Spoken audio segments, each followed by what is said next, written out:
Hello and welcome to State of the Union. I'm Stefan Gробbe in Brussels. For weeks now, Europe is anxiously looking at its number one economic powerhouse, Germany. To be more precise, at the country's ailing car manufacturers, some of Germany's industrial pillars. A serious car crisis in the Federal Republic, triggered by a quasi-collapse of the electrical vehicle market, could have severe consequences elsewhere in the EU.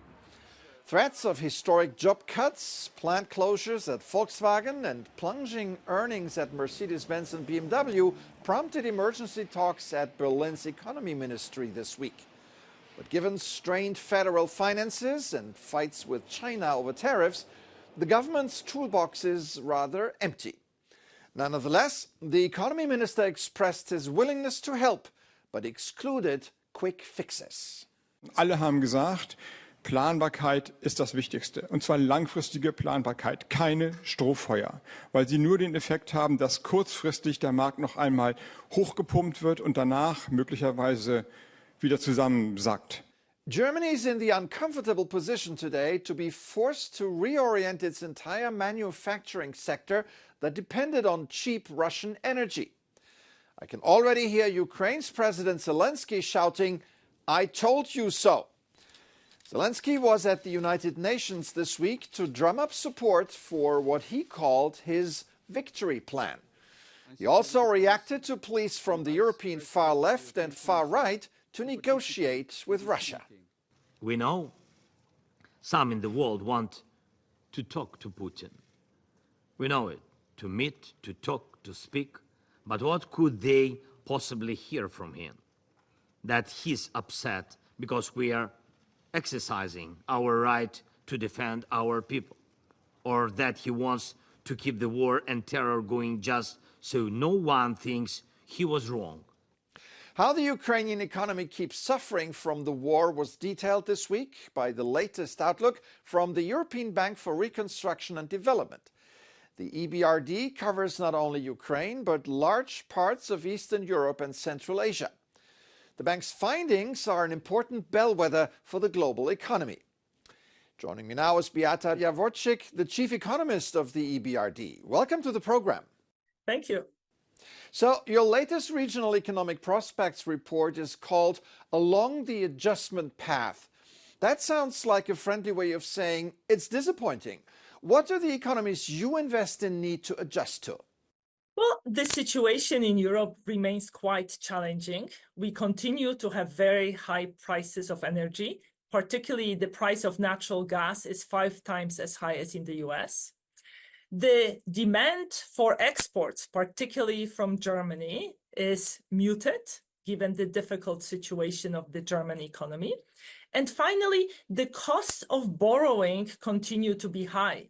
There is this extra risk premium, this extra interest rate countries in the regions had to pay when the war in Ukraine started.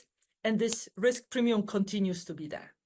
On the upside are a decline in inflation and an increase in real wages. What exactly happened? Well, by historical standards, we have seen a very fast disinflation process. Though, of course, the adjustment is not done yet. Inflation remains above the pre-COVID level. But on the positive side, we have managed to avoid hard landing. So this fight with inflation has come without very big unpleasant effects in terms of unemployment. As the inflation episode started, we saw a big decline in real wages. But then real wages started catching up. That was visible in the last few months, in the last year. They are not yet back to the pre-COVID trend, but they have certainly caught up in a significant way. I guess there's still some remaining inflationary pressures. What are they? Inflation still remains high in some countries, such as Turkey or Egypt, still in high double digits, and depreciation of domestic currencies, which has made imports more expensive, has contributed to further inflation. One country that is still in the spotlight is, of course, Ukraine. How are they coping with the ongoing war economically? Well, despite the war, early this year, so in the first quarter, Ukrainian economy managed to grow very fast. The Black Sea corridor allowed Ukraine to export grain as well as metals and ores. But then this heavy bombing and destruction of electricity infrastructure happened, and that made the situation very difficult. There are rolling blackouts, there are shortages of electricity. The country is importing electricity from Europe, but it comes at a higher cost, and that's weighing down on the economy. All right, Beata Jaworczyk, Chief Economist of the European Bank for Reconstruction and Development. Thank you for your insights today. Thank you, Stefan. Before we finish, let's go to Portugal, a country severely hit by massive wildfires recently. Such a catastrophe leads many people to pray for God's protection. At the Fatima Shrine in central Portugal, an estimated crowd of 180,000 motorbikers gathered for the traditional pilgrimage of the blessings of helmets. A parade carried the statue of Our Lady of Fatima to the Basilica of the Holy Trinity, followed by Mass, where the helmets were blessed.